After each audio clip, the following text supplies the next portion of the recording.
Welcome everyone to the final day of our annual Stanford Synapse Brain Injury Conference.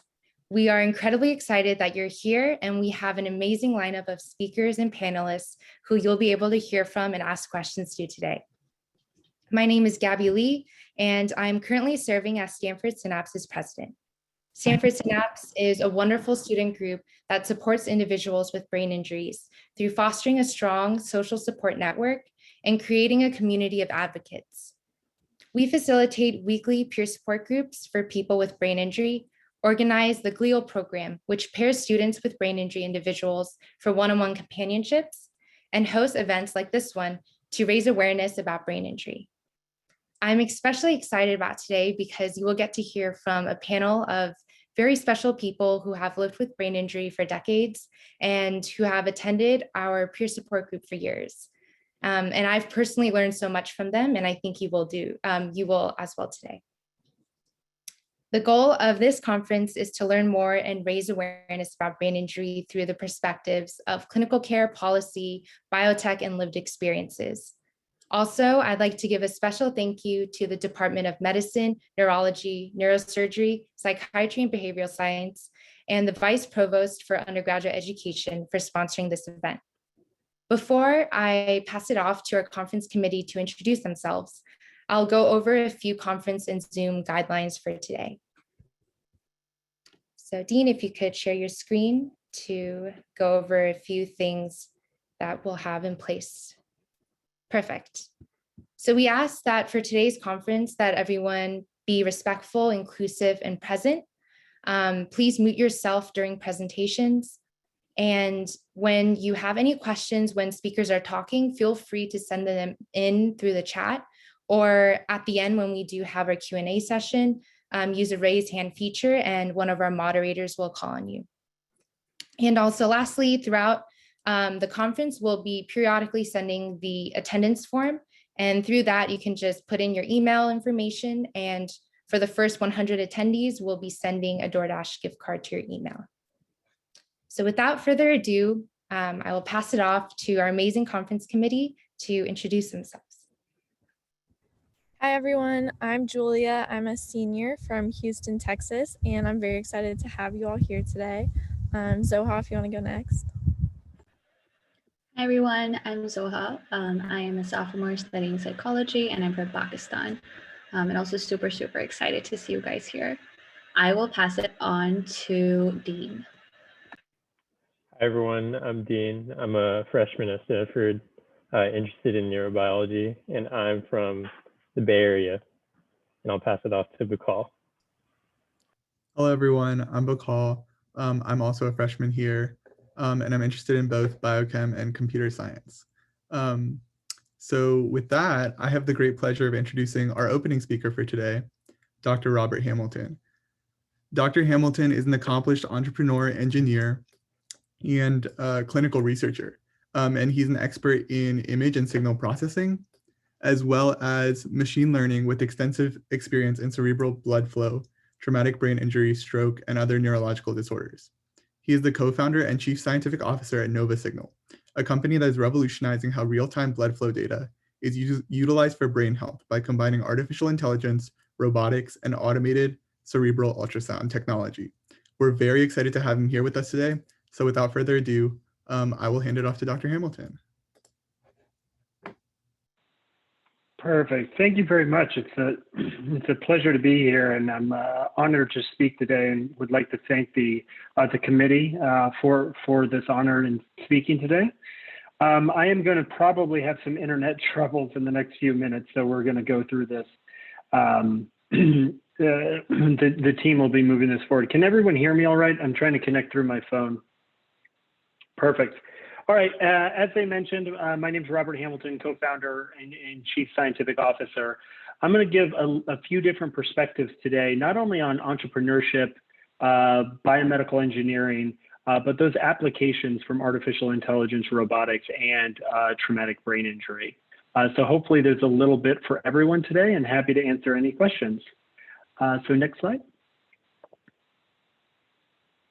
So as a disclosure, I am a shareholder and employee of NovaSignal. I'll be pointing out any funding that we have from federal agencies throughout the presentation today. Next slide. Today I'm going to be going through really my journey from PhD student all the way through co-founder and now leading a large team of data scientists and clinical engineers in the development and execution of our technology. Talking specifically about the technology, how it integrates different aspects of medicine, both artificial intelligence, robotics, and ultrasound, and then really talk about our extensive work within traumatic brain injury, both on the severe side as well as the mild side and concussion. So next slide. Next slide. So really this starts around the idea of cerebral blood flow. There are many different components for a multifaceted injury like traumatic brain injury that impact the overall management as clinicians. But today we're going to be really focused on cerebral blood flow and its importance. And although today the talk will focus on traumatic brain injury, there are a number of different pathologies where cerebral blood flow is a critical component within the management, diagnosis, and overall treatment of these conditions. Next slide. So my power just went out. Can everyone still hear me? Yes, we can hear you. Perfect. I'm going to switch to this video here. So perfect timing. And Occam's razor. How is that? Can everyone still hear me? Yes, we can hear you. Perfect. All right. So where did this really start? This started during my graduate work. I had the pleasure to do my graduate work at UCLA in the Department of Neurosurgery, where I had the privilege to work with physicians every day within the neurocritical care environment. And if you want to sum my PhD up, it was really looking at things that move around the brain, not only blood, but cerebral spinal fluid. That combined with a coding mistake I made a few years into my graduate work, and then the clinical need of really understanding traumatic brain injury led to the core technology that I'll be discussing today, as well as the core research into traumatic brain injury and our initial findings that now have really changed the way we think about blood flow and the response of the brain to blood flow following traumatic brain injury. Next slide. So my graduate work started with something called intracranial pressure. This is something that's, for anyone familiar with traumatic brain injury or neurosurgery generally, this is a very important parameter. It makes a lot of sense. So your head is encased in a skull, and we're all very familiar with blood pressure throughout the body. But within the skull, because you're in the cranial vault, it's a critical parameter that needs to be measured. But it is also very difficult to measure. The only way to measure it today is to actually drill a hole in the patient's skull and measure it directly. As I'm sure everyone on the call can understand, if the pressure goes up too high, this can impede blood flow to the head and ultimately lead to damage, not only within stroke, but also within traumatic brain injury. What's shown on the screen here is just what that waveform looks like every time your heart beats. Blood flow enters the cranial vault, and you have a momentary increase in pressure. Physicians and neurosurgeons manage this by making sure that number, mean intracranial pressure, does not get above 20 millimeters of mercury. Next slide. My graduate work using machine learning focused on trying to measure small variations in this blood flow. And this is where the first few years of my research took me. The idea was, can we predict certain events following a traumatic brain injury that could be useful in the prognosis and diagnosis of these conditions by looking at small variations. And this is really where the signal processing and machine learning backgrounds that I had became valuable in looking at this data. Next slide. However, as you know, what often happens in research generally is there's a number of different forks in the road. And a major fork in the road that not only completely changed my graduate work, but ultimately changed my career path was a mistake that I made in the code.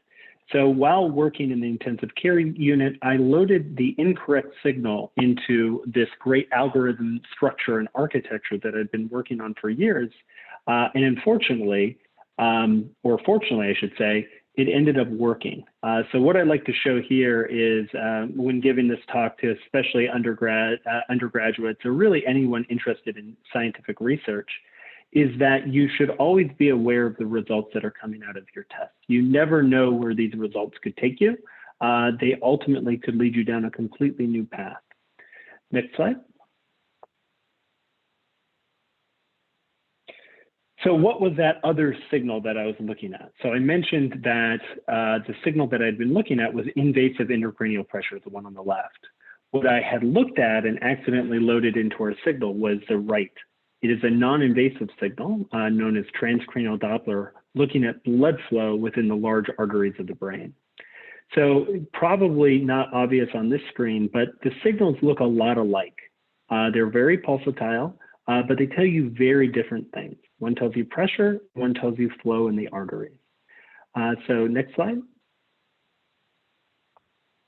So once I made that mistake, I started looking at transcranial Doppler and flow in the blood, and there was a lot of similarities to pressure. Unfortunately, within the environment of neurocritical care today, most of that ultrasound signal is thrown away. And for any aspiring data scientists out there, you know when data is thrown away, there's a huge opportunity for additional research and the applications of machine learning. So if we click forward, what that algorithm that I had developed did was looked at now small variations in blood flow within the head instead of pressure. And this was really the seed of the idea. Do small variations in blood flow matter within traumatic brain injury? Next slide. And I'm going to be getting into this a lot more later in the presentation, but wanted to make sure at the end of my PhD was able to show, sure enough, we're able to take these small variations and predict very important events within traumatic brain injury management. In this paper that ultimately led to my PhD, this was predicting non-invasive intracranial pressure. Next slide. And we'll go to the next slide. So within this was really the foundation of the company. And this is where I'll get into talk a little bit about entrepreneurship. Finished my PhD, founded a company instead of going off and doing a academic career, which is just very different.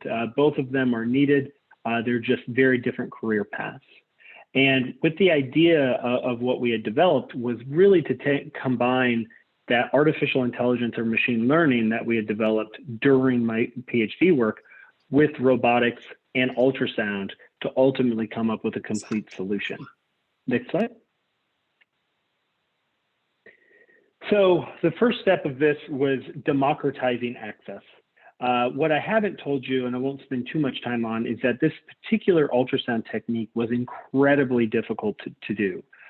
Very few hospitals have access to this technology. And so the first few years of the company was really focused on, can you replace or replicate a very trained sonographer using artificial intelligence and robotics? And so what we do here is if you put your finger on the corner of your eye and your ear, in your temple, there's a small thin spot in your skull that you can penetrate with ultrasound and actually look at the blood flow within your head. The problem is it's very different for everyone, making it very difficult to get access to this information. And so we developed a fully autonomous robot that acquires this data. This is now FDA cleared and is currently being used on traumatic brain injury across the US and in Europe. Next slide. So the idea of robotics and artificial intelligence really are complementary to existing medical technologies. If you think about ultrasound, it's used millions of times around the world today. And the addition of robotics really, as I mentioned, democratizes access to this. There are a number of examples today within medicine and within technology that are just trying to trying to democratize access to this. The simplest example is using your iWatch to get an electrocardiogram. This now gives you a medical quality electrocardiogram on your watch that anyone can have access to. The same idea is through robotics for us in allowing physicians and nurses and technicians to get access at any hospital in the country. The use of artificial intelligence expands that opportunity by now starting to look at small changes in blood flow, allowing you to diagnose or manage a number of different types of conditions. Next slide. So first, we're going to talk about a little bit about artificial intelligence, in particular machine learning for this case. So next slide. Really, artificial intelligence is used in two different places. And no matter what field of medicine or engineering or science that you're going into, AI, computer science, data science is going to start to penetrate that. And I'm sure throughout your studies and throughout your interests, you will see applications of this throughout. So within our technology, there are two areas of artificial intelligence or machine learning that are used. One is in the search. How do you start to search blindly or in an automated way? How do you replicate a human? The other is in the interpretation. And so you've probably seen this commonly in medical imaging and taking medical imaging using AI or machine learning to identify pathologies. And we're doing the same thing just for blood flow in the head. Next slide. And now we're going to talk a little bit about robotics, which might be tough with the videos, but we will, next slide. So when you pair robotics with artificial intelligence, you're really doing a number of different things. Robotics is not only pervasive within our daily lives, but it's starting to penetrate within medicine. Probably the most obvious example of this is the Da Vinci robot, allowing for smaller incisions to be made, better healing, more accurate assessments and surgical procedures. However, robotics is really throughout medicine, whether that's telepresence or assistive care. Next slide. Our version of robotics, and when you start to think about startups and being able to do a minimal viable product, this is our first version of it. This is one of our interns, Arton, that is here. And what you'll see, it's very hard to see here, but we're actually driving that robot on the side of his head. And if we move forward or play the video, what you'll see is this signal will eventually come up on the screen there. This is the second iteration of that. This is where we took an off-the-shelf robot. So this robot would traditionally be in a large industrial factory moving things from left to right. But what you see is we 3D printed a holder, we put an ultrasound probe on the end, and we developed an algorithm that now can automatically acquire this data. And so you'll see that robot moving, and what you'll see in the background there is the blood flow signal that is acquired. So now we've done two different things. We've built the hardware and we've built the automated software. And in the next slide, we combine them in the final prototype before going to commercial. This is ultimately the product now that has been cleared. You see it's a cart-based ultrasound, and on the right side, this is a fully automated robot. So the importance of this to take away from traumatic brain injury is that we really want to empower, as engineers, we want to empower physicians and healthcare providers to get access to this information. And whether that's in a world-class hospital like Stanford, whether it's on the sidelines of a football or soccer game, or in rural America, we want to be able to give access and assessment of these technologies, because unfortunately, within not only TBI, but neurology generally, there are very few tools other than clinical assessments for clinicians, nurses, EMT to use to help assess this. So next slide. So we're going to talk now a little bit about traumatic brain injury and why blood flow matters. So over the last couple of days, you've seen the importance of blood flow, importance of traumatic brain injury. Back then, when we started focus on concussion, although we could talk about more severe injuries, concussion really started to become at the forefront of awareness in the mid-2000s, when whether that is the NFL, the military, or just ongoing traumatic injuries, we've started to become more aware as a society that small, mild traumatic brain injuries do have a long-term impact. Next slide. The problem and what we started to see as a community is that although standard imaging techniques like MRI and CT scans would show up normal or negative on these patients, they were having a large number of long-term issues. And what we started to see when we started to look at different characteristics of mild traumatic brain injury or concussion is that blood flow played a very important role, and the regulation of blood flow in particular. One thing we should mention is that blood flow within the brain is highly regulated. Your brain is extremely efficient at moving this along. And so if you think about even closing your eyes will change blood flow in different regions of your brain. And so we set out to start that research with an extension of my PhD work to study blood flow and changes in blood flow within traumatic brain injury. Next slide. We can go to next slide. So what we set out to do is really understand what a concussion was from a blood flow perspective. And so we partnered with local high schools in the Los Angeles area, measured both female and male sports before the season. And then if they're unfortunate enough to have a concussion, we would then measure them several days after, or for several days after the incident. We measured around 200 subjects in this first cohort, and we did something called a vasomotor reactivity study, which is on the next slide. So a vasomotor reactivity study is when you challenge the brain. If you think about holding your breath, your brain again changes very quickly. And what we did here was compare standard transcranial Doppler versus the machine learning techniques that we'd have. And this is called an AUC curve, but all you really need to know here is that the standard Doppler ultrasound measurements that I was originally using as a graduate student were not very predictive of concussion, which is expected.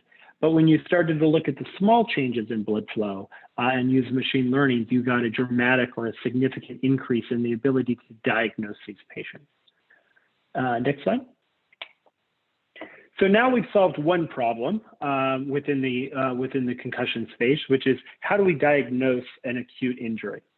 Really, this slide is about how do you track recovery. So that last figure on the right, anything in green is normal or healthy. But what you start to see is you have a diagnostic component, so blood flow changes immediately after an injury. But what's really important after BHI or a breath holding index, this is how we stress the brain, is that you see a slow recovery of the brain's ability to respond to stimulus. And so what we saw was after a concussion, your brain is actually hyperreactive. So it pushed too much blood flow into different areas of your brain, which was really a concern. And so this was a major finding for us in the community generally that has led to a large number of clinical studies across the US in trying to understand vasomotor reactivity, how the brain responds. And the simple idea is that you should not go back to activity, whether you're a warfighter or a soccer player, if your brain cannot adequately monitor blood flow. Next slide. So with that, since then, we have now collected over 2,500 subjects. We've published a number of works in this area, really looking at the changes in blood flow between males and females. They really respond differently. Pediatrics, or those people under the age of 18, their blood flow responds very differently than somebody that might be in college or is a little bit older in the military. And so our goal is to use blood flow and really understand the small changes. There is no silver bullet in the management of traumatic brain injury. You'll always need imaging, blood-based biomarkers, blood flow, electrocardiograms, EEG. And so our jobs as engineers and scientists is to provide clinicians with the tools that they need to help manage these patients. Next slide. With that, I just wanted to end with our continued work with the military. We've been lucky enough to receive a number of different grants from the military to get this technology out to our warfighter and service members. just to give them greater access to care. Ultimately, this would be the same technology that is deployed, whether, again, that's in the ambulance or on the sideline of a football game. But with that, I just want to give you a high-level overview on not only entrepreneurship, but medical robotics, AI, as well as the impact of cerebral blood flow on traumatic brain injury. Again, I am sorry I had to do this via phone, and thank you for clicking through my presentation today.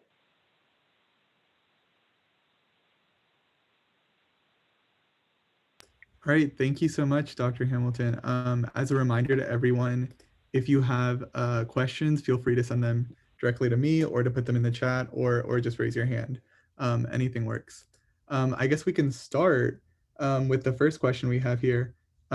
So longer term, where do you see, I guess, the role of this sort of technology? Do you see it in relation to, I guess, physicians? Do you see it as a supplant or more of a replacement? I see medicine is moving towards multimodality, and there is no decision that is made in medicine in a vacuum. So there's no silver bullet. Physicians take into account different variables in trying to manage their patients. And what we're trying to do here long term is provide them with insight into blood flow and how blood flow is changing. It's ultimately up to those physicians to use that information combined with all the other information they have in the decisions they're making.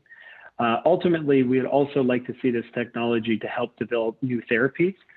For traumatic brain injury, new therapies are needed, not only for the severe, but the mild cases, and understanding their impact on blood flow will be critical. Definitely. And someone actually wanted you to talk about what the main barriers or challenges you see to making this sort of tech more accessible across the country and across the world. Yeah, I think that when you start to think about the process of developing technologies, it's all about how can you make something increase access via the use of the device, how easy is it to use, how affordable is it, and how safe it is. And that's really how we think about it within the company, but not only us, but generally across the world. And so what we're trying to do is remove the first barrier, which is access. You should be able to have this done on the sideline of a football game. You're not going to have an expert technician on the sidelines of every game. Well, I was at UCLA, we only had 2, and UCLA is one of the top neuro centers in the country. And so the next phase is really about technology and reducing the cost. If this was $1 million, you couldn't expand that all over the world. So really, we're addressing both of those components, which is access via robotics, as well as cost in further reducing the cost of the device. Definitely. Someone actually wanted to know why you did the original studies on high schoolers, and if there was a reason for that as opposed to, I guess, like college students or adults.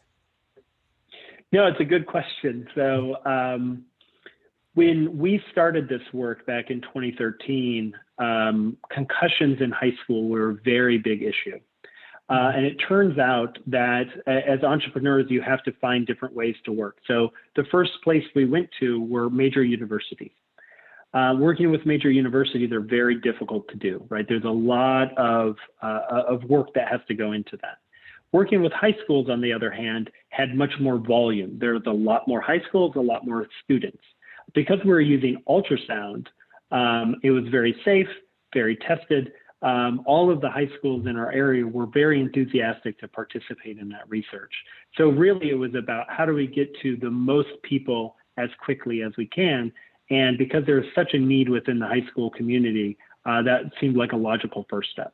Since then, we've expanded to adults and college age. Yes. So there's one last question I think we have time for. Would you be able to talk a little bit about getting FDA clearance and that sort of process? Yeah. So FDA clearance is a very defined process, but it's a very interesting one. And really, when you start to think about the FDA, the first thing you need to realize is that as long as you know what you're doing, the FDA just wants to see kind of whatever you say you're going to do, you can test and prove it. And so the FDA is really about building something and then having a series of tests. And so as an engineer, one of the things that I overlooked when starting the company is that you can develop the coolest technology, but if you don't have a good way to test it, it becomes very difficult. And so one thing that led to a delay once we got our FDA clearance was, how do I robustly test blood flow in the head? I could study, 1,000 patients, but all of us are very different, and the FDA doesn't like differences. And so ultimately what we did was we built models, human models of blood flow within the head. And so we were able to robustly check that every time. And that was ultimately a great insight. But for any aspiring entrepreneur or scientist out there, when you think about the FDA, think about not only the development of a technology, but how you're going to test and prove that technology. It's not always in a clinical study. It can be on a bench test. Yeah. Okay. I know I said that was the last one, but I think this one's also worth talking about. Can you talk about any lessons or specific things that you did that were really helpful when you were starting your startup, and what you've seen in other startups that makes them successful? Yeah, no, I have a few. I could probably write a book. The first, I'll give you a couple quick ones. The first is, talk to as many people as you can. I feel that many engineers and entrepreneurs feel this need to protect, their idea. And the reality is that you are more passionate about it than anyone else is, and getting feedback. And that's one of the things we did very well early on, is we talked to, right out of the gate, over 100 people, and getting that continual feedback will help you really change and hone your pitch and understand where the market need is. One of the things that we didn't do very well is think that the FDA is the end of the road. And so the FDA is a mile marker in the process of developing clinical technologies, and developing clinical studies and showing continued evidence of that is something that you'll continually need to do as you're building your technology out. So don't think that the FDA is the final step. It is merely a checkpoint along the way when developing a technology. Definitely. I think that's really helpful advice for a large part of our audience. Thank you so much, Dr. Hamilton. We've loved having you today. Yeah, and I'm happy if there's additional questions. My email was on the screen, and happy to anyone if they want to reach out. And again, sorry about the power outage. No, you're I'm good. glad we were able to do it though. We got it figured out. So without further ado, I guess I'll pass it to Zoha, who's going to be starting our panel with our brain injury survivors. Thank you, Vikal. So our panel today comprises of three amazing people from the TBI community who are also part of our peer support group. So their names are Dona Rose, Jason Levy, and Brett Bullington. And we're really grateful to all three of them for taking out their time and being here with us today. So for the panel, we will have each of our three speakers tell us more about their personal stories and their experiences with traumatic brain injury. And then we will open the floor for questions and answers in a more informal discussion. So, as your questions come up, feel free to keep sending them in the chat or, direct them to me. Now I will be passing the floor to Kevin, one of our amazing members at Stanford Synapse, to tell us a little bit more about the peer support, how it works, and what these meetings look like. Yeah, welcome everyone for coming. Nice to see you, and nice to see a lot of familiar faces as well. So the peer support group at Stanford is a community where we bring together people who have gone through traumatic brain injury. And it doesn't have to be necessarily traumatic as well. It could be an acquired brain injury, such as stroke or a disease as well. And so we welcome all those who have an acquired brain injury. And it's just a community for those who understand each other to come and discuss about the struggles, the positives and negatives, anything about dealing with this journey of recovery from brain injury. And through this group, we've gotten to meet a lot of really amazing people, some people who I cherish and will continue to cherish for a long time to come. And so it's my honor to introduce these people and introduce the support group. And so I hope their stories are insightful and meaningful for you to hear. Thank you so much, Kevin. So without further ado, let us now move on to our panel. We will be starting with Donna Rose. Thank you so much for being with us today, Donna. Please tell us a little bit more about your story and your experiences.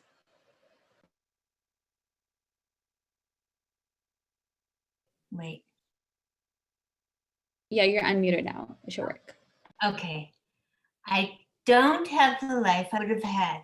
I've lost a lot of what I would have had, and the things that make life meaningful to a woman and to a grown-up. So don't feel left out, guys. I want to tell you about the car accident I was in because I was a victim of a drunk driver. He was drunk, he ran a red light, he'd stolen his van, he didn't have a license or insurance, and he was racing other cars. You've heard of that. Before I was hit by a drunk driver, I went to UC Santa Barbara, where I was a nationally ranked college gymnast, qualifying for and competing in the NC2As. After graduation, I coached gymnastics for the Girls Club in high school in Carpinteria, which is south of Santa Barbara, like Mountain View is to Palo Alto. I also worked as a nurse's aide in a beautiful hospital on the Riviera in Santa Barbara. I decided to get a registered nursing degree, an RN, at the school USC, where a friend of mine, Charlie, who had gone to Stanford, went to medical school. I drove to Los Angeles from Santa Barbara to visit the school and Charlie. As we were driving back from dinner, a speeding van went through a red light and hit us. Charlie broke his neck, it healed, and he went on to become a doctor. I went through the windshield and suffered a traumatic, severe brain injury. I was in a coma for 6 months and not expected to recover. There were a few things in my favor, and that was that this is old now, doctors would probably know this, but this was 1980, a new machine at the hospital that relieves pressure in the brain, and that was brand new, so that was good. Very close to a hospital where Charlie worked, and this is most important, that I was an athlete and in good shape. When you're in a coma, the more stimulation and input you get, the better your chance of recovery, and everyone would pitch in. My old first grade teacher would read to me, she wasn't old, but she would read to me my old favorite stories. My dad and family friend would play the guitar and sing my favorite songs. My sisters, one who was a professor at Stanford, but she was a physical therapist then, they put their education and careers on hold to help and to be with me. And I have a sister who's a lawyer and one who's an editor. One night, all my 3 sisters got into my hospital bed and started playing around. Accidentally, the pillow started to cover my face and I pushed it away, but I couldn't talk. But I said, I tried to say, Sally, it's about the pillow. And they heard something and they were so excited that I said anything. So years of speech therapy followed. I was transferred to Santa Clara Valley Hospital because they had the best rehab. The therapy room had wrestling mats, and when I was in college and gymnastics, was on wrestling mats because the new mats hadn't been invented yet.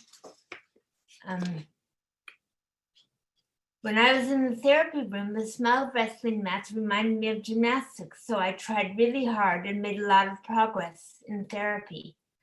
So I learned how to roll over and crawl really quickly. And those are important, think of babies. The first time I walked, I went home for the weekend to my mom's home and she washed my hair and dried it. And I told my mom, I think I can walk. And I think I can stand up and walk. So I stood up holding on to things and then let go, and she caught me. And so little by little, I learned how to walk. I'm still working on that. I had to relearn everything. What can you think of that you would have to relearn? Walking, talking, swimming, running, behavior skills, all small motor control things. Think about putting eyeliner on. That's really hard. And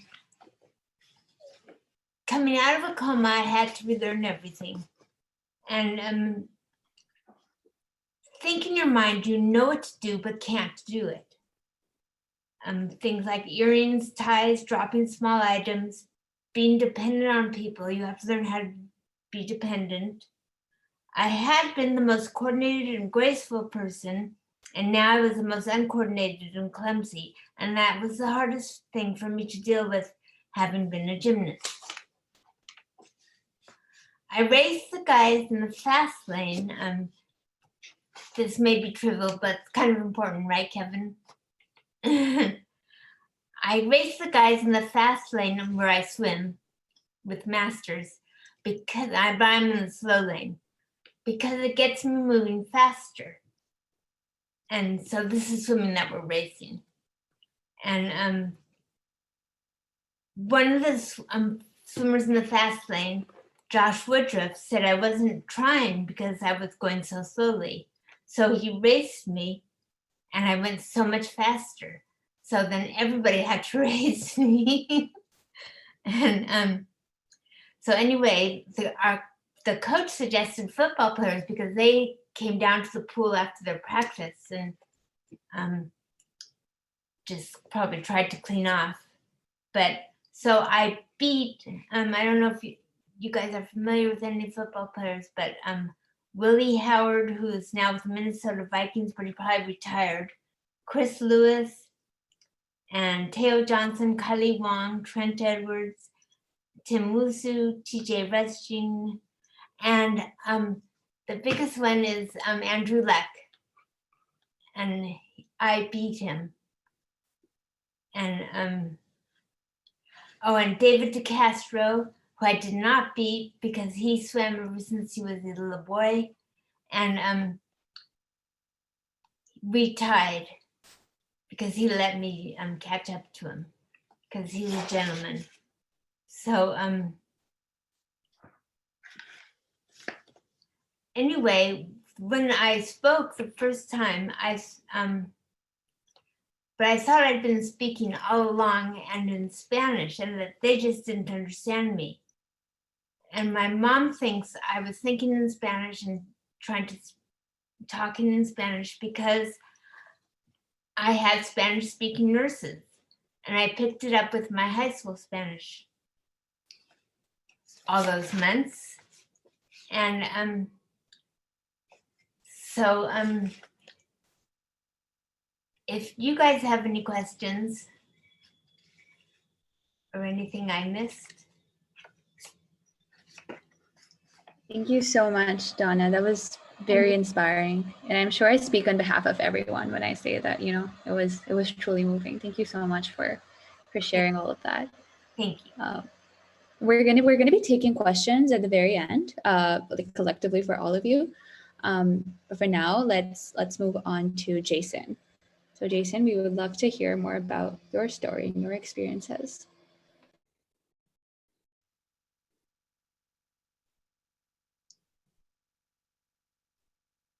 Jason, I think you're muted. I apologize. Yeah, it's working. I was saying that 2 years ago, I was doing the same panel with Donna, actually.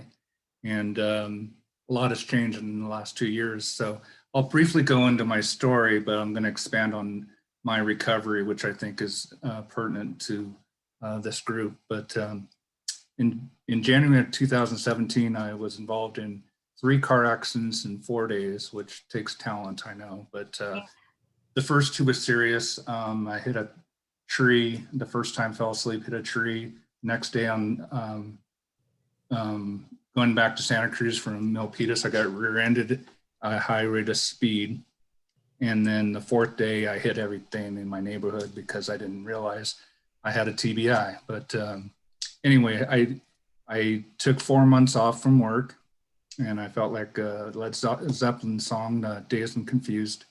And 4 months later, in April of 2017, I got really bored, and I was in a soft collar because I had a whiplash and was dizzy, but I was just getting bored and frustrated of just sitting there. And I never missed a day of the work, and all of a sudden I was doing nothing. And so I went outside. I lived in the Santa Cruz Mountains at the time, and I took an axe, and I lived on top of a mountain, Ben Lomond Mountain, and I took an axe and started whacking at a redwood tree that I had no business doing. And it was on an 85-degree slope, estimated 85-degree slope.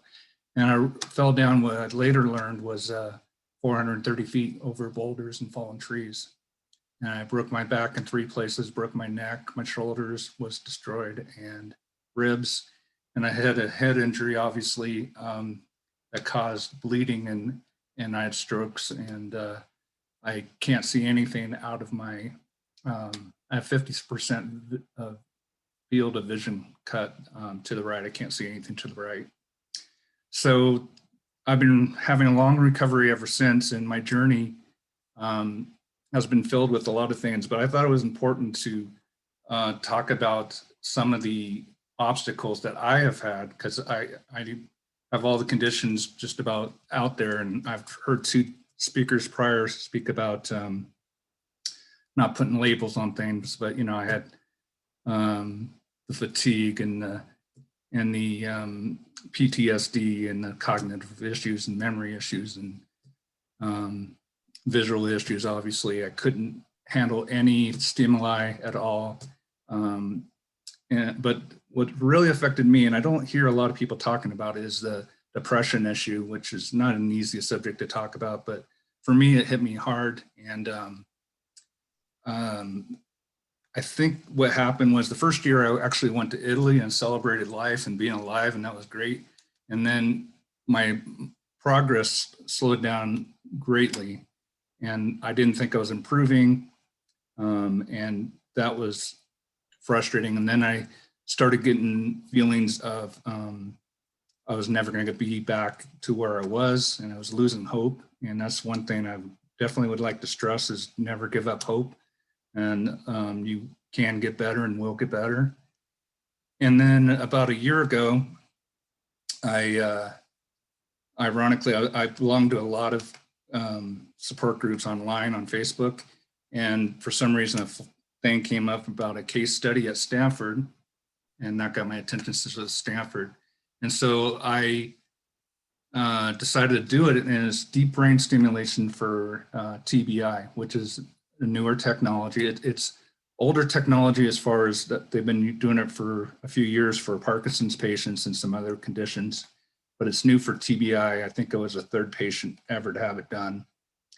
And it was scary and to do it, and people tried to talk me out of it, but I contacted all my families and friends and loved ones and doctors, and they all were pretty much to a person trying to talk me out of it. But what they didn't know is my quality of life was pretty horrible at that point. I was just depressed. I was fatigued. That was probably the hardest thing I dealt with, was neural fatigue.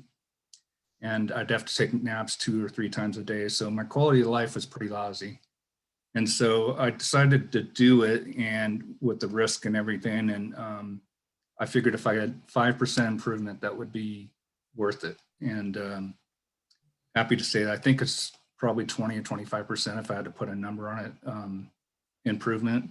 And I don't know if it's for everybody. It's a new technology, but there's going to be, I know they're having great success. I'm only recently been able to even mention it. And they're going to have a larger study here next year, I think. But it's been a godsend for me. All these speakers and everything talking about the newer technologies, stem cell, and the last speaker. And so there's a couple things that are really important. I think people shouldn't give up on hope, because without hope, you don't have a chance. And then it's just acceptance that, you know, I'm never going to be what I was, but I'm going to be the best I can be. And in some ways, I'll even be better, because I was hearing things about my behavior that was really disconcerting to me. Things like I wasn't empathetic and caring, and I had very poor behavior issues and was making bad decisions. And I never heard those things in my whole life. So all of a sudden I was being labeled with these things, and it was very difficult for me to accept and to understand. And now I've become much more, what's the word I'm looking for? Settled, and I've come almost boring. COVID's probably helped that situation. I've been on a COVID diet, which is stay at home and eat a lot, and it's really paying off. And so I just really wanted to send that message, and I wanted to thank everybody at the Synapse, and Dona and Brent and Kevin specifically have been very inspirational to me, and gave me confidence to continue on and become better. And without their support and people like them in the group, we all know what we're going through, even though each case is different. They could fully understand that it was a challenge that we don't even know what we're going through, and that's really hard to face. So, but anyway, I want to thank every professional out there that's looking at technology, and the Synapse, and all you young students. We really think the neuro path is the way to go, and glad a lot of attention is going on it. And in closing, I started riding a bike, and I was using this, I got this 2 years ago, and I was on a wall being displayed, and now I actually use it. So I do a bike rides around the block, and I never thought that would happen. And that's pretty much all I have to say, and keep my time to 10 minutes for you. Thank you so much, Jason. I cannot emphasize enough just how grateful we are that you shared all of this with us, all of your journey, and I'm sure it was very inspiring for everyone in the audience as well as for us. So let us now move on to our final speaker, Brett Bullington. Brett, we would love to hear more of your story and your experiences. And I think the dog's sleeping. The dog's got the ball so many times from your left arm. Oh, you're talking about me. I'm sorry. At least it was on mute, you know? No, I thought that was really cute. I'm going, what's that arm flailing around? And I go, oh, it's a ball. Yeah. I'm glad he gave me a few minutes not to do it when I spoke, but. No, it's good. So thank you very much. And thank you very much for everyone at the Synapse. I was really fortunate today. I had a random occurrence. I ran into one of the people on that's talking with us now, randomly drinking a Starbucks coffee at a table in Town and Country Village. Must be Kevin. No. It was me. Oh. Yeah, it was really interesting. I met another couple. It's really funny. I met another couple who the guy in the couple knows my son. They went to high school with my son, and it was really funny. And then we ended up chatting a little bit. Good. So I had, for my case, what I did was I had a bicycle accident in October 2012, and I got into cycling in a big way because I was really one of those spinning class parents. And I'm sure there's a lot of people on who are watching this going, oh, my mom's really ridiculous on these spinning classes. She takes them all the time. And I was doing these spinning classes all the time. I was doing them like 4 or 5 times a week. And I was getting really good. And I had some really inspirational spinning class instructors. And then I decided, why don't I just get a bike and go start riding myself? And so I ran into a guy in my neighborhood who was on the U17 specialized cycling team. And I started talking about bikes and what bikes I should get. And he recommended a bike. So I bought this bike and I started riding quite a bit. I live in Palo Alto, and I'd ride really from Palo Alto to the coast 3 times a week, which to get there, you have to go up the top of a hill, then you go down the hill, and you have to climb back up the hill and come back. So I got really good at that, got in really good shape. And then I got inspired, I should do a real ride. And when you talk to my friends about doing a real ride, they go, you should do a century. And I'm almost doing a century when I ride to the coast and back. I'm going maybe 60 miles. I'm going, that's not enough. So I decided, I met a guy who rode on the Trek Travels bike trip across the United States that goes from Santa Barbara to Charleston, South Carolina. And I asked, I go, do you think I could do it? He goes, Brett, you're in better shape than me. I think you could do it. So I signed up to do that. And on that ride, when I rode really from Santa Barbara all the way to Oklahoma and somehow had a crash. We don't know exactly why I had the crash, but I fell off the front left side of my bike, landed on my helmet, cracked my skull, and fell into a coma. And then 2 doctors were on the ride. They triaged me before 911 showed up.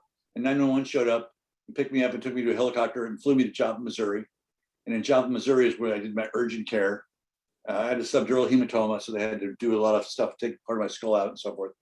And I was there for a while, and then I've flown back to California and checked into Stanford Hospital, and Stanford put me back together. And that's how I got exposed to the Synapse group, because 2 of the founders of the Synapse group were going to Stanford Medical School, Alyssa Topman, and I was a volunteer patient for a couple of Stanford Medical School classes. And after my class, Alyssa came up to me and goes, Brett, I think you'd be a really great person to come to our session. Would you come? And so I went to it, and I've been going to it ever since. And what she really liked about me coming is that a lot of people, when they have injuries, head injuries, they become pretty quiet and they hide a little bit. And what she liked is that I was willing to talk about it. And so if anyone has any questions on anything, do not hesitate to ask any of us the questions, because you've got a bunch of people who are willing to share their stories and talk about what happened. And so what I did through my recovery was I was trying to give I have 2 kids. My daughter was a senior in high school when I had the accident. My son was a junior in college, and I wanted to give them their life back. So I started doing things I haven't driven a car since October 2000. There's 2 things I don't do now that I could do before the accident, which I don't drive a car now, and I haven't driven a car since then. And the other thing is I don't bite my fingernails. I always tell people somehow after the bicycle accident, I don't bite my fingernails anymore. But so effectively, I just monitor all my steps. I wear a Fitbit watch now. I try to sleep. I recommend this. Actually, very interesting when I go to do the Stanford Medical School classes. I tell the students that I sleep 8 to 9 hours a night, and they all tell me, how do you manage to do that? I go, when you have a bad head injury, sleep is a good way for the recovery. When I was in the recovery hospital, I had a doctor come visit me every morning and ask me how I slept. And I slept well. And then one day he looks at me, he goes, you're in a hospital. They wake you up at all hours of the night to check your vitals. There's all these noises going on. You can't be sleeping well. And I go, I've never had a problem sleeping. I'm sleeping well. I go, ask my wife. She'll tell you, he pisses me off because he gets on a plane and falls asleep right away, and she can't do that. And so I sleep well. So what I do is I track my sleep to sleep 8 to 9 hours a night. And I recommend all the Stanford Medical School students to do that, because doctors don't get a chance to sleep that much. Because sleep is really good to helping the brain recover.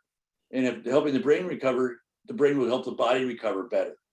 So getting all your systems, as a doctor when I was in the rehab hospital said, multitasking my recovery might be taking too much risk for me, because with a head injury, it's better to get your brain really fine-tuned so it can help.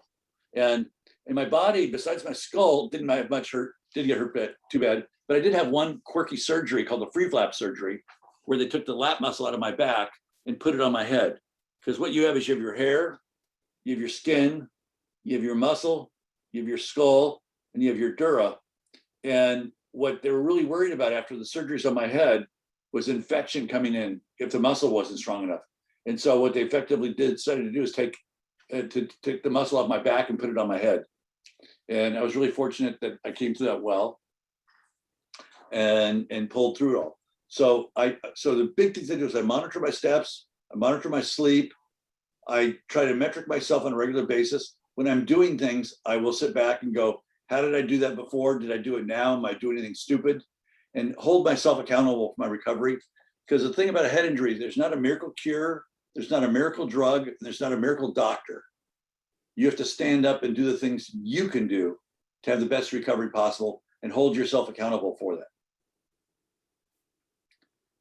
Okay, so I'll free it up for any questions anyone might offer. I don't think I can, or did I miss anything important, Kevin? I think you got all the important points in your story. Thanks for sharing, Brett. Thank you so much, Brett. That was honestly very, very inspiring, and I'm glad that you took the opportunity to tell us about your journey. So we're now going to open. It was wonderful seeing you today, by the way. That was a random event, but it was really wonderful seeing you. Likewise. I figured Kevin had you following me to make sure I showed up. You cracked it. You found out. So we're now going to open the floor for questions. You guys can send them in the chat, or you can direct them towards me. One question that I got earlier was, what are some unintended positives, that came out of each of your journeys? And any one of you can feel free to take this. For me, it's compassion for others. If there's one thing I would like to do is be able to help others going through TBI in any way I can. And that's people are going through it early on or been doing it for a long time. But one thing I learned was I had the best medical professionals in the world helping me, but I really needed a case manager because I saw so many different doctors and they're all telling me something else, and you're very confused at the time. So I think that's instrumental in, I know that's a roundabout way I answer your question, but I think it would be helping others to get through these tough times for them. Go ahead, Donna. When this is like when you're working out for a team, so it's also like when you're normal, but you go through spurts of making a lot of progress, and then I stagnate and don't get better, and I get really upset, and that's when I get really depressed because I'm not improving. But then it'll happen again. You make progress, and then you stop, and but it's just like, in gymnastics, you make a lot of progress, and then you have to practice and practice and practice. So that's the same thing with your head injury. You have to practice and practice and practice. And that's all I do now. I feel like that's all I do is practice. And go ahead, Brett. I just want to say one more thing about, I mentioned eyeliner. And that, think about it, and it takes a lot of small motor control, which is what got injured in my brain. And now I'm doing it. So, and now I can't swim, can't do masters because that's not open for us right now. And so that's what I do. I practice my small motor control. And so I'm also practicing walking, but practicing my small motor control too. Lovely. Thank you for thinking that's important. It definitely is. Brad, do you wanna share something? I have 2 points that are kind of interesting. The first one is it's important to share. When you have with a head injury, it's different in every person, and the network of people you have around you are really important that can help. And the more you can share and tap into the knowledge base of your friends around you can be amazing resources to help you. So in my case, for example, probably the most interesting one was when I was in Joplin, Missouri in a coma. They put in a blog, I got to find a way to get back to California. But I'm coming out of a coma. There's no way to fly me in a commercial plane. And then one of the guys reading the blog goes, a doctor of ours brother has the largest fleets of medical jets in the United States. They put that company in contact with the hospital in Joplin, Missouri, and with my wife. And a week after that blog posting, I'm home. Now, we would never have known that unless we put that in the blog post. And then boom, it came out. My son or my friend did that, which is great. So that's key. The one other interesting point that we learned that was really an important thing for my wife was when a doctor said to my wife, the brain is where the heart was 50 years ago. So if you had a problem 50 years ago with your heart, they didn't know all the stuff they know now. If you have a problem with your heart, you go to the hospital, they just net it out really quickly, can solve it. The brain, but 50 years ago, they didn't know that about the heart. And so that insight from that doctor to my wife made my wife think, my husband's going to develop differently at different speeds. Doctors are going to change their minds. The information we're going to get is going to be confusing. We just got to find a way to keep it in balance. And those two things together, sharing and getting more information in, but also the fact that what we know about the brain is really opening up now in a big way. Yeah, definitely.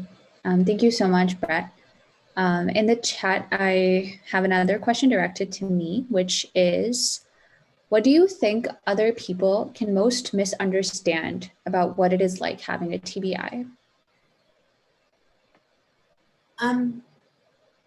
Go ahead. I think, well, I found this, that it's a brain injury, and so people assume that's retarded. And I think that's a misunderstanding. And it's very, like, after I was in my accident, neighbors would come, bend right down and talk to my face and yell at me, and there's nothing wrong with my hearing. And my mom would get so upset with neighbors that did that. But for assuming that I was a, but I would. I'm sorry, Donna, go ahead. Go ahead, you go ahead, I'm done. I would just say the hardest thing for me has been that people think they know what you're going through, but as an individual, I didn't even know what I was going through or felt like, or, what to do, or, what condition I was in.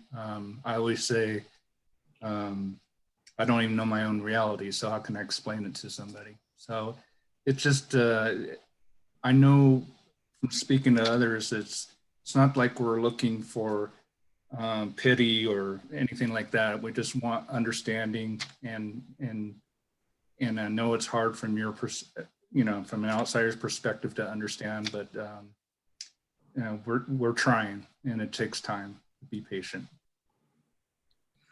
Yeah, I actually think an interesting thing is that there's so much information online now, and so many people, before they see you, will see me.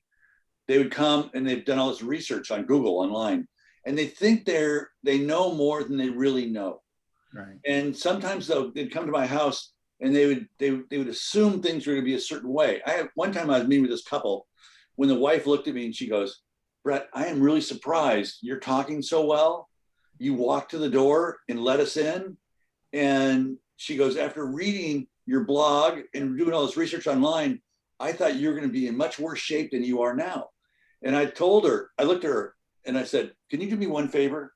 Can you forget everything you read in the blog and everything you researched online and be in the moment, and let's just have a conversation now? And then when the conversation's over with, you can jump to the conclusions. Don't jump to the conclusions before you had a chance to see it."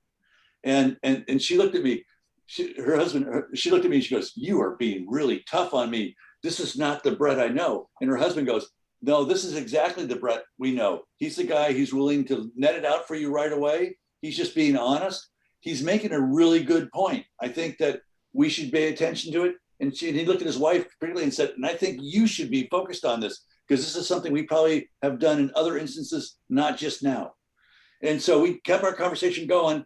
And then when they left, I'm at my front door saying bye to him. And she looked at me and she goes, "Brett, you are really tough on me, but I think you were fair." But I do think what happens is people just spend so much time and they get absorbed by what they see on Google and places that they jump to these conclusions and don't let the moment be the moment. Yeah, it's called the invisible illness for a reason. Thank you so much, all three of you. I think we have time for one last question. So even though I have a bunch, I'll have to pick my favorite. So the last question is, what advice do you have for someone else who is new to dealing with a brain injury? Be patient. It's a long journey. You may get better fast, but more likely it'll take years. But life's not over. Have hope, and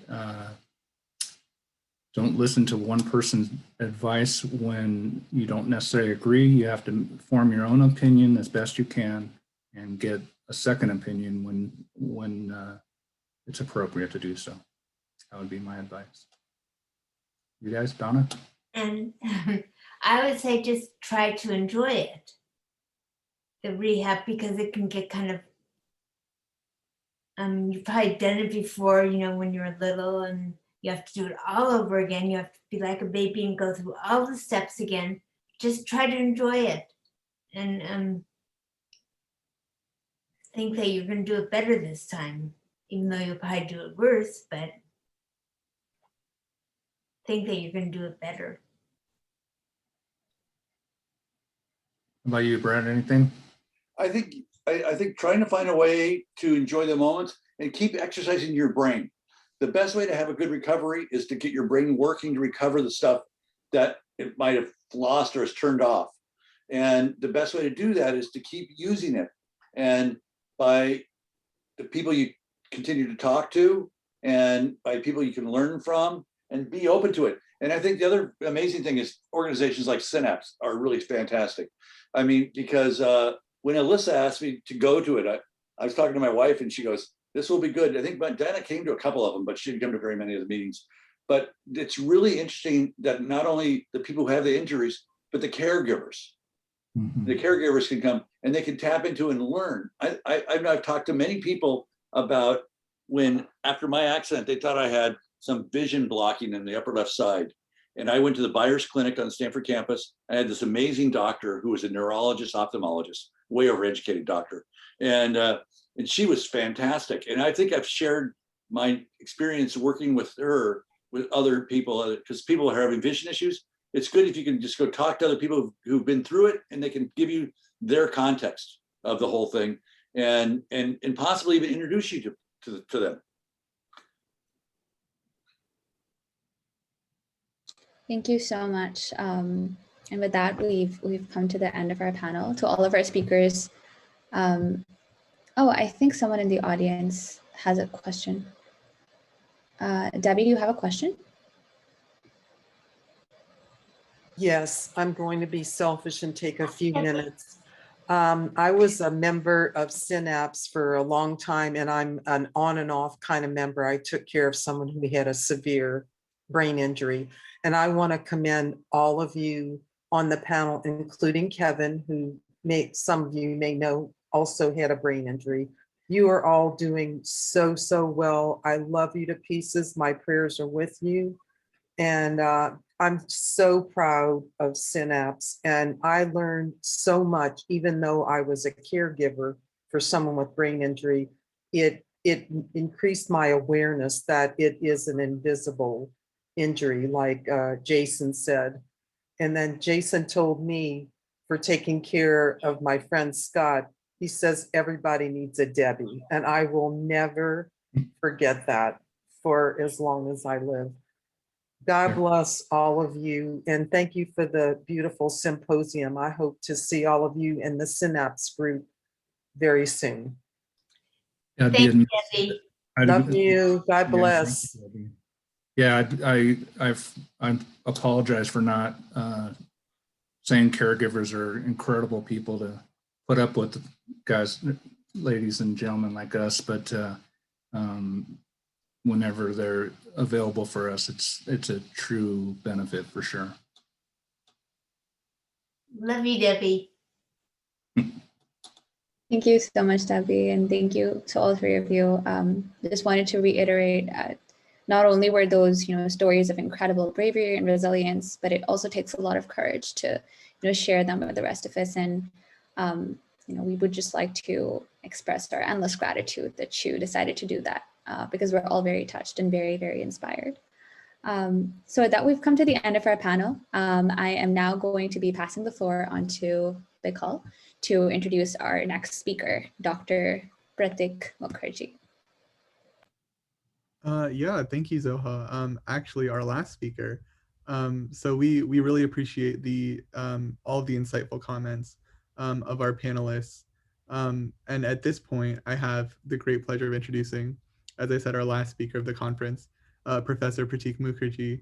Dr. Mukherjee is an associate professor of radiology, biomedical imaging, and bioengineering, as well as an attending neuroradiologist at the University of California, San Francisco.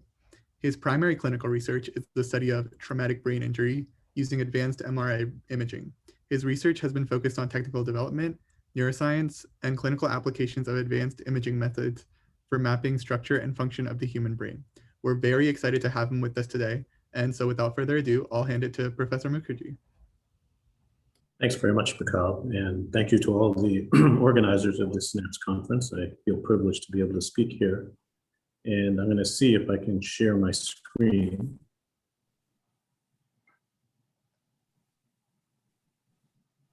All right, hopefully you can see the screen. Let's see if I can put it into display mode.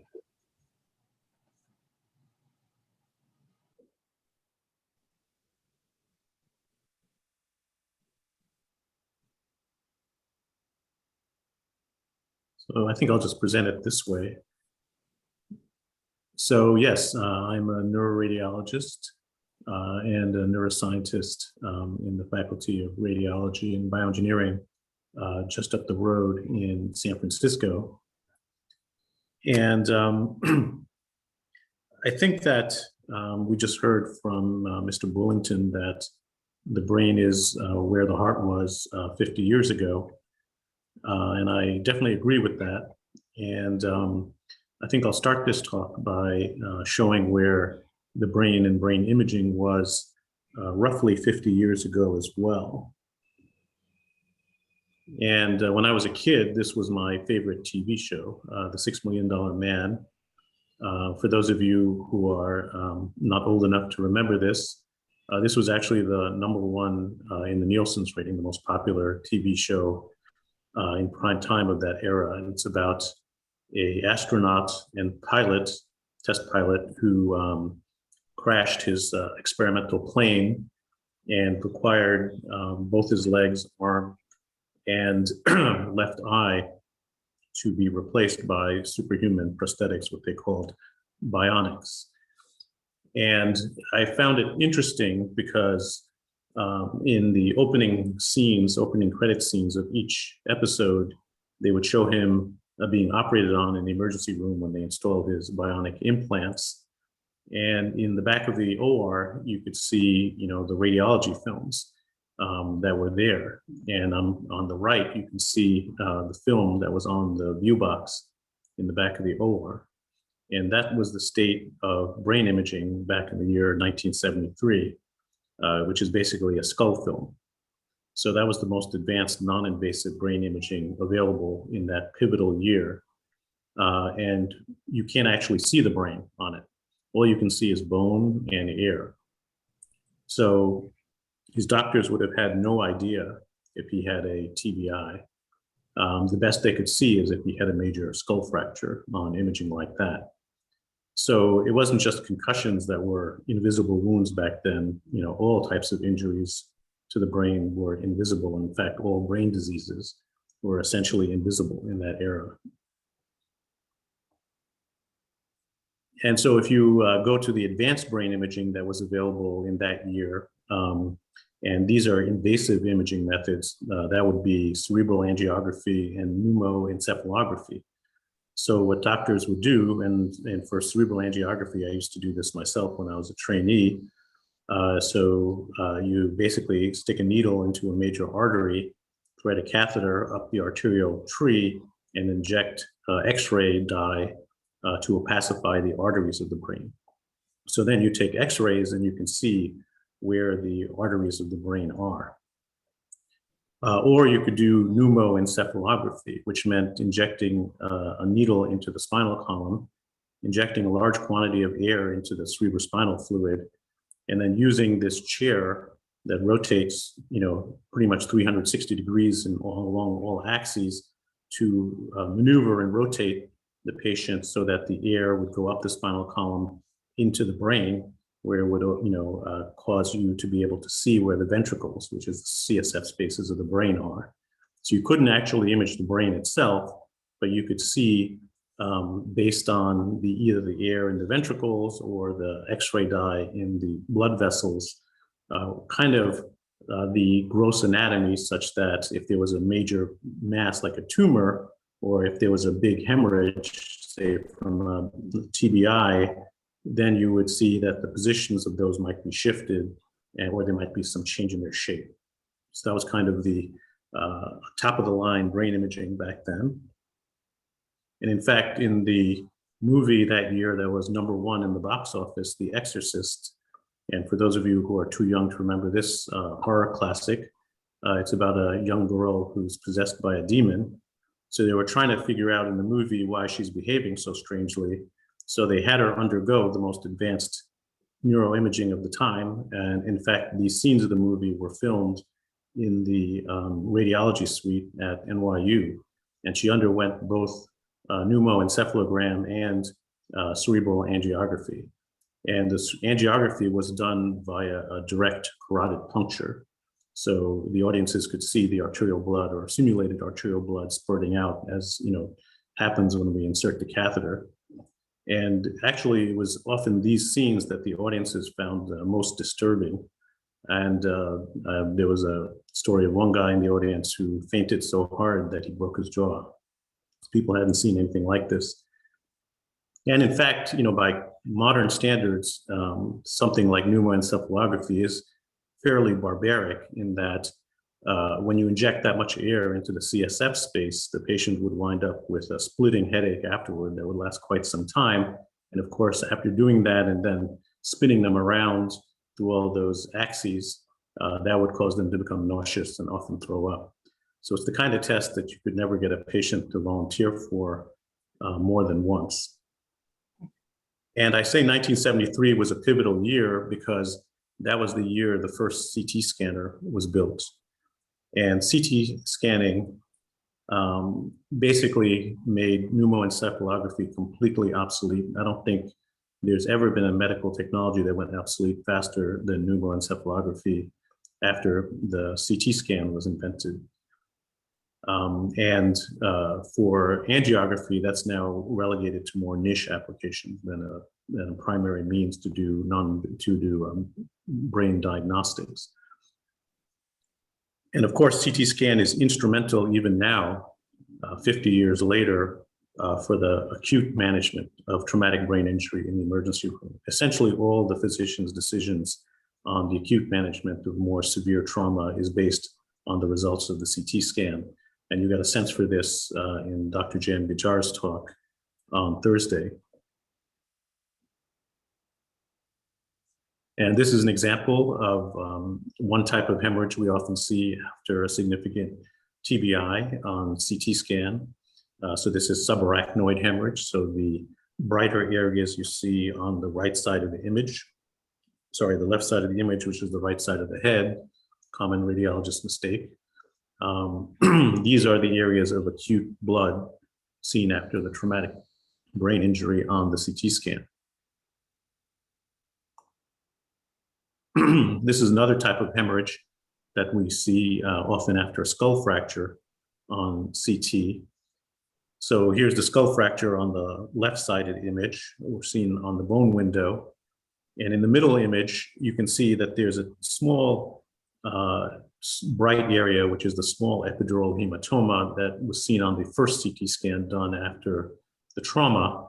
But then, as often happens, 4 hours later, the epidural hematoma, which is essentially arterial bleeding, got much larger and is now compressing the right hemisphere of the brain and causing it to shift into the left-sided compartment. And so this can be lethal and needs to be neurosurgically evacuated immediately to prevent death. And in fact, this is how Natasha Richardson, the famous actress who was the wife of Liam Neeson, died after her skiing accident. We saw a picture of Natasha Richardson in Dr. Hamilton's talk earlier today. So if you're not able to detect the small amounts of hemorrhage early on a CT scan, that can have life or death consequences for the patients.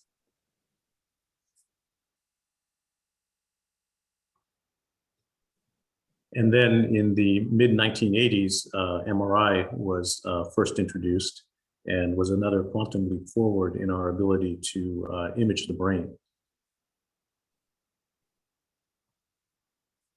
So there's many methods we now have to image the brain. Most of them are still based on CT and especially MRI.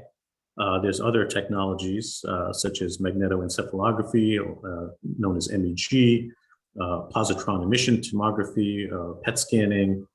You heard about ultrasound earlier on in the talk by Dr. Hamilton.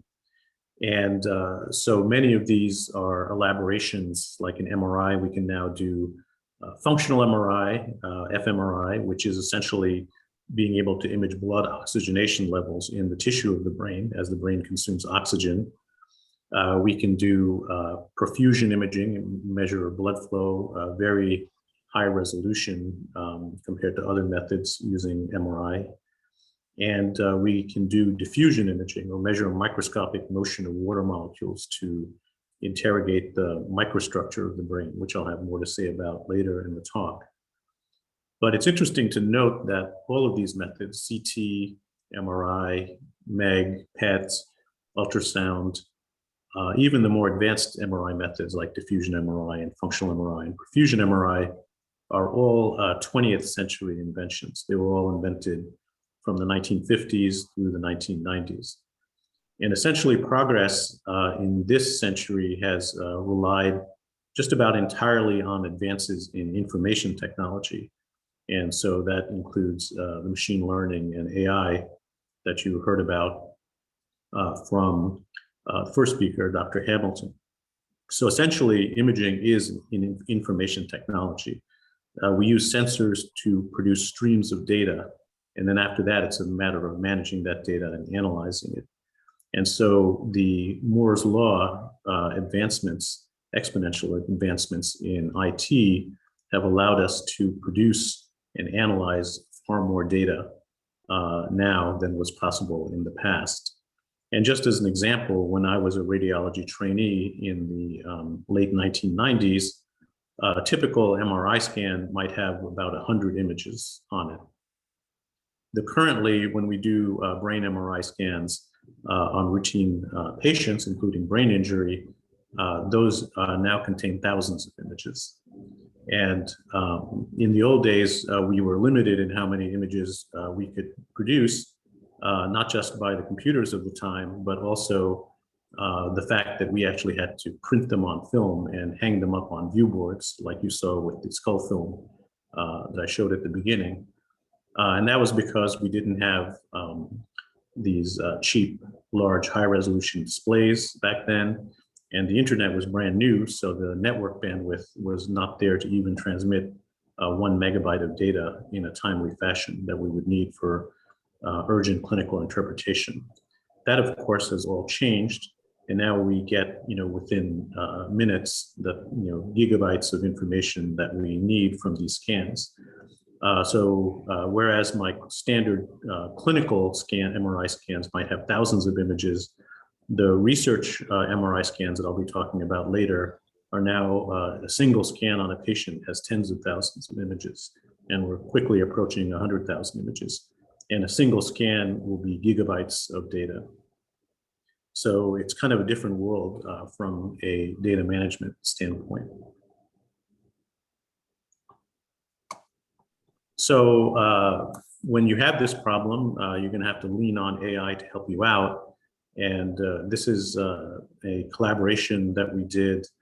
I myself come from a computer science background. I was a computer science major in college and did computational neuroscience for my PhD.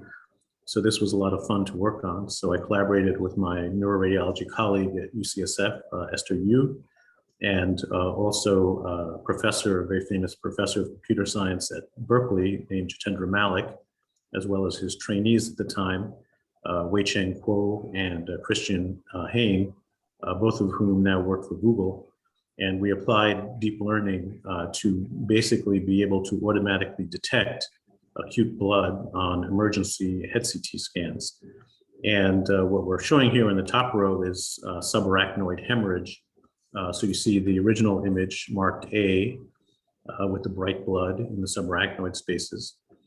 B shows you outlined in red the deep learning algorithm delineation of where the hemorrhage, acute hemorrhage is. And C is a neuroradiologist tracing of the hemorrhages. And you can see the close correspondence between the automated algorithm and the neuroradiologist tracing. And in the bottom row, I'm showing a very tiny extraaxial hematoma that was seen in a TBI patient. And in fact, we showed this scan to 4 different radiologists as part of the study, and all 4 missed this particular hemorrhage. None of them saw it. But it was accurately detected by the algorithm. And again, the tracing by a neuroradiologist matches very well the automated detection of this. So as I mentioned, missing even tiny amounts of blood on a head CT scan can have lethal consequences for the patient, whether it's due to a small epidural hematoma in trauma or a leaking brain aneurysm. Both of those can result in death if not caught early. So we see this sort of technology is definitely improving emergency care. And it could also potentially improve. So when these scans, when this sort of finding is missed, it's often perhaps a radiology trainee with less experience who's working the night shift or on weekends. Or it could be that it's a fully certified radiologist, but not a neuroradiologist, so has not seen as many of these. And in terms of access in other countries, in his talk on Thursday, Dr. Jan Gichar mentioned that in Tanzania, there's only 1 neurosurgeon per 10 million people. Well, there's a similar problem with imaging. So CT scanners are now cheap enough that they're now proliferating even in developing countries. However, there are not enough trained radiologists. So in Tanzania, there's only 1 radiologist per million people. And of course, only a small fraction of those will be neuroradiologists.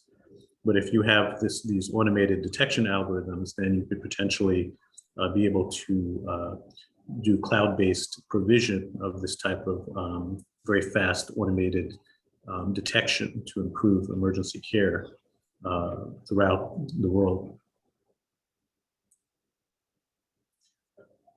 So unfortunately today, many patients who suffer TBI on the milder end of the spectrum, concussions, leave the emergency room after having had a normal CT and being told that they'll be just fine, there's nothing on their CT. Well, nothing could be farther from the truth, because while the CT will tell you whether you have an acute neurosurgical problem, it does very little to tell you whether there is still a significant brain injury that's below the threshold of its detection. So we can do a little better with conventional MRI techniques. And so in the study we did, we showed that this was a nationwide study called Track TBI that I'll talk about in a bit. We showed that in about 30% of patients with a normal head CT, even conventional MRI methods will pick up abnormalities related to the trauma in those people. And those people are more likely to go on to have difficulties after the trauma. So this is, the red arrow is pointing to a cerebral surface contusion that was not seen on the CT. And even more commonly, MRI using these blood sensitive techniques can pick up tiny hemorrhages, microhemorrhages that don't have life-threatening consequences, but are indicators that there's been shearing of blood vessels and their adjacent white matter axons as a result of the trauma. And these are invisible on CT. Even so, the majority of patients with concussions will have no findings on MRI either, which is why we still call this the invisible wounds.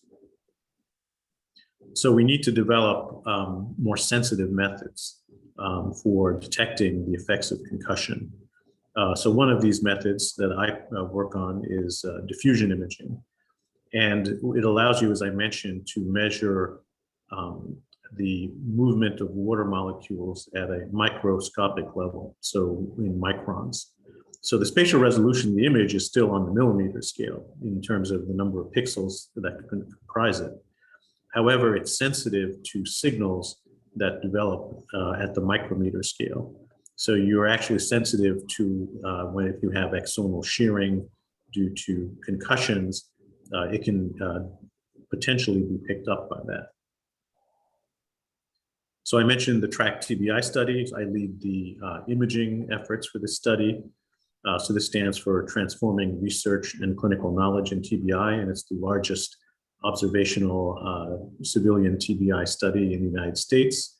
We have well over 19 patient enrollment sites now, and we've enrolled, this is old data, so we've enrolled well over 2,000 patients across the country. And all of these patients, in addition to getting their emergency room head CT, get advanced 3 Tesla MRI with diffusion imaging, functional imaging, and so forth as part of it. And because we're scanning at so many different scanners across the country, there's a need to standardize all of this quantitative data. And so we have standard phantoms for each type of imaging, such as a diffusion ice water phantom, a phantom for functional MRI, and so forth. And we get this calibration data from all the scanners all over the country to make sure that we're getting corresponding measurements everywhere. And with these more advanced diffusion imaging methods, we can start to get biophysically meaningful measures from the actual white matter tissues of the brain, where a lot of the injury occurs in even milder forms of TBI. So we can measure properties such as the free water fraction of the tissue. We can measure the density of neurites, such as the axons and dendrites in the tissue. We can measure the dispersion of the orientations of the white matter fibers. So these are things that have become possible with more advanced diffusion imaging, with more data just in the past few years. And just looking at the results of a study we published in Science Advances last year, we showed that using these new techniques, you can show that acutely in the first couple of weeks after a concussion, the white matter content of a lot of the central white matter tracts increases. So this is free water edema of the tissues. That's also likely leading to neuroinflammation.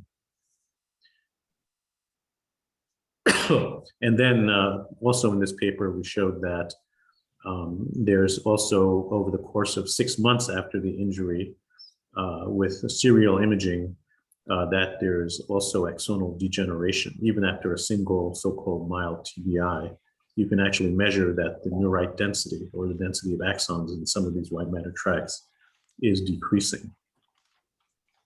So these wounds are becoming more visible and less invisible all the time. And we're now working on being able to make this sort of information more applicable to individual patients. Now I mentioned, so if you have thousands of patients, multiple scans on each patient, gigabytes of data for each scan, so you're talking about many, many terabytes of information, there's a need to manage all of that data. And so now we take advantage of cloud-based neuroinformatics platforms to handle all of these terabytes of data and manage them, and even do a lot of the processing in automated fashion. And this is using a platform called Flywheel, which is actually a spin-off startup from Stanford, and the engineering team and the CTO are at Stanford to handle all of this data.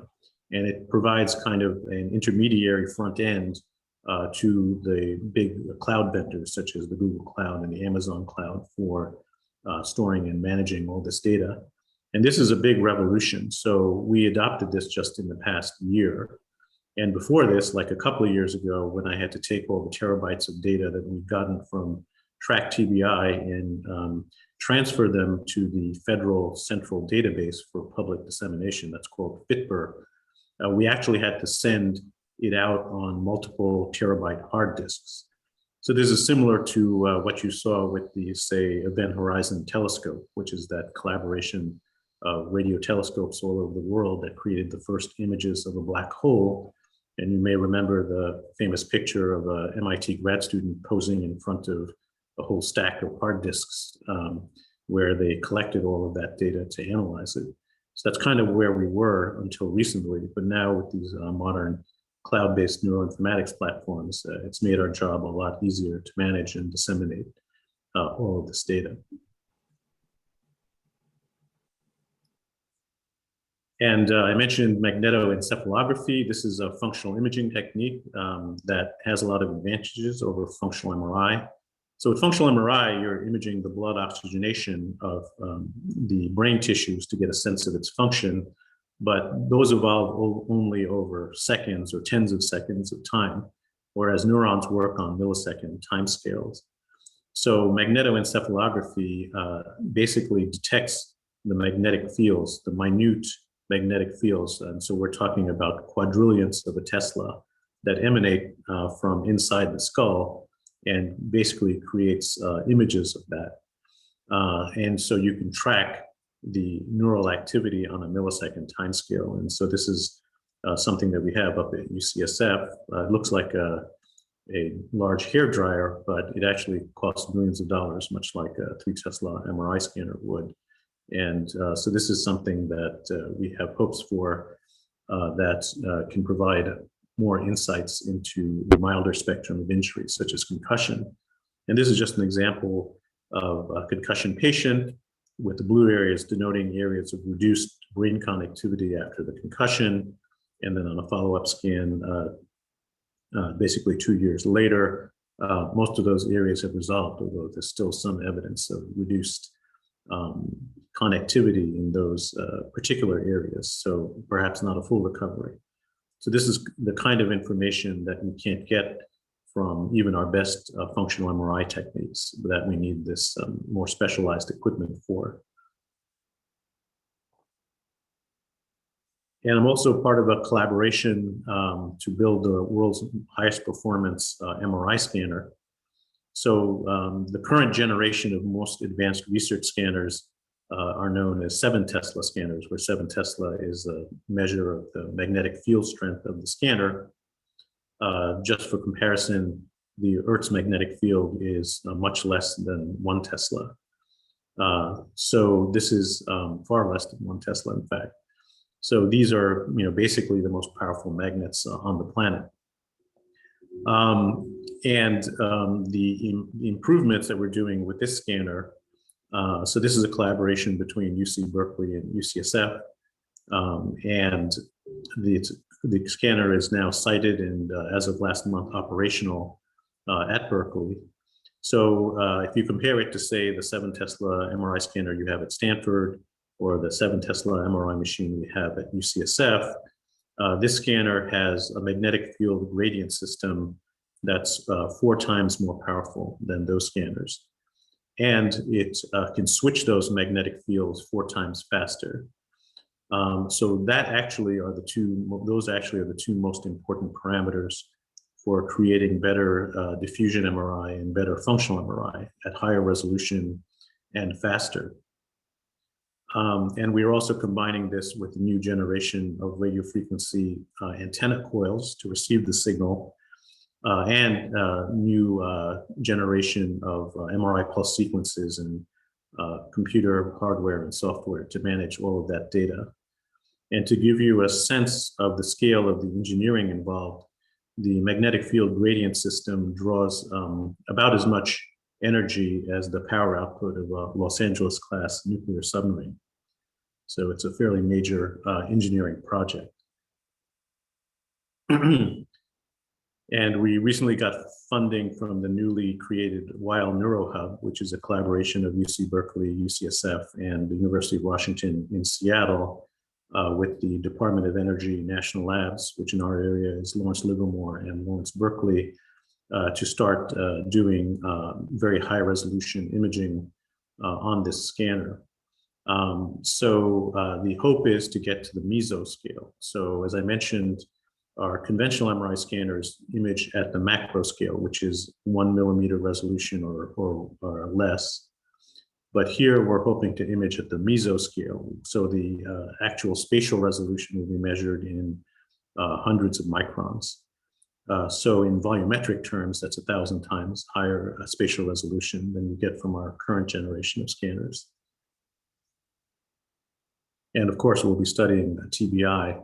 In fact, we are expecting delivery from the University of Washington Seattle Brain Bank of a couple of whole brain cadaveric specimens of people who had chronic TBI, as well as Alzheimer's disease, to image on this new scanner. And we're still working out the bugs on this scanner for imaging live humans. There's a lot of safety testing that needs to be done. But hopefully later this year, we'll be starting to image people as well. So thanks very much for your attention. And just as a final thought to the students in the audience. So when I was a college freshman, and I told my senior advisor that I wanted to major in computer science, this was 1984. He tried strongly to dissuade me because he said, well, all the really great jobs were in electrical engineering. And at the time that was true. You know, we were still on the very upslope of Moore's law, and a lot of the revolutions in integrated circuits like reduced instruction set computing that dominate the current generation of CPUs were just being introduced at the time. So it seemed like a good idea. But I was much more interested in scientific computing and AI. So I thought that computer science would be a better road for me. And in fact, that did indeed turn out to be the case. And it's hard to imagine anyone getting that advice nowadays. In fact, when I talk to my college classmates who are now CS professors in universities around the country, their main complaint is that they can't hang on to their graduates because they're all recruited by the big tech companies for much higher salaries than you can get in academia. So this is a problem, of course. And as I mentioned, all of these technologies that I mentioned and showed here were all invented in the 20th century. And so if we're going to continue to make greater progress so that, you know, decades from now, we'll consider the work that I do in the reading room currently to be just as primitive as what was going on in 1973 with pneumoencephalography and angiography, well, then we're going to need a new generation of imaging technologies because we're, you know, inevitably going to run out of runway with our current technologies. So with CT, the image quality is limited by the X-ray dose we can deliver to the patient. With MRI, we're limited by the heat deposition in the tissues. So as you add more Tesla, you know, increase the strength of the magnetic field, the resonant frequency of the magnetic resonance imaging also increases. And then you start to get out of the radio frequency range and into the microwave range. And I think you're all familiar with microwave ovens, which is not something you want to be inside of. So we need new technology development. We need more smart young people to go into basic science, into engineering disciplines, become entrepreneurs like Dr. Hamilton. So that's kind of the thought I would leave you all with in this talk. Yeah, thank you so much, Dr. Mukherjee. We covered a lot of ground there. It was very interesting. Unfortunately, in the interest of time, I think we really only have time for one question. And this, I'll give you this one because it interested me a lot too. So you discussed a little bit of how the computer AI was actually better able to recognize brain injury in some forms of imaging than radiologists. So I'm curious, how does this sort of change the relationship between physician, patient, and technology? Do you think that going forward, things like AI will have more of a role in this sort of diagnosis than physicians have traditionally had? Well, that's not a great comparison. So it's true that, you know, the AI methods are getting increasingly good at simple visual perception. It's not surprising because the neural networks that we use, you know, which are called convolutional neural networks, are actually based on our knowledge of the design of the human visual system. so inevitably they will play more and more of a role in the routine visual perception task, which is not exactly the most interesting part of radiology anyway. I mean, I don't enjoy, scanning head CTs for tiny hemorrhages or trying to find tiny metastases in, cancer patients. That's kind of a rote search thing, which is not very interesting. What I would say is that the combination of humans with AI is definitely better than either one alone. So even in chess, where chess computers left humans behind in 1998 when it beat the best chess grandmaster that had existed, at that time. It's still the case that humans working with chess computers can beat the best chess computer. And similarly, if you're flying on an airplane, and a lot of airplane avionics is now automated, fly-by-wire systems, I don't think you want to fly on a plane that doesn't have a pilot, because inevitably there are going to be edge cases that the AI is not going to be able to handle. And you still need humans in the loop for that. So we're still a long way away from having everything fully automated. So maybe 50 years from now, that would be possible. But we'll probably have other interesting things we can do 50 years from now that the new technology will make possible. Yeah, it's definitely, it's very interesting to see all of this develop. Well, thank you again for attending and for speaking with us. We're gonna start wrapping up now, so I'll hand it back to our president, Gabby. This brings us to the end of our annual Stanford Synapse Brain Injury Conference. I want to say a final big thank you to everyone who spoke today and to all of our speakers on our past 2 conference days. And thank you everyone who joined us during this multi-event. It's been, I think, just so incredible to see and how there are so many different perspectives to brain injury and being able to see it from the clinical perspective, policy, biotech, and from lived experiences. So yeah, thank you again to everyone. And we will be putting up the recordings of all of the conference days on our YouTube channel. You can find all of our information of how to contact us, our website, our email in the chat. And final reminder, just to fill out the attendance sheet if you haven't, so we can get you your DoorDash gift cards, and they will be sent out within 1 or 2 weeks.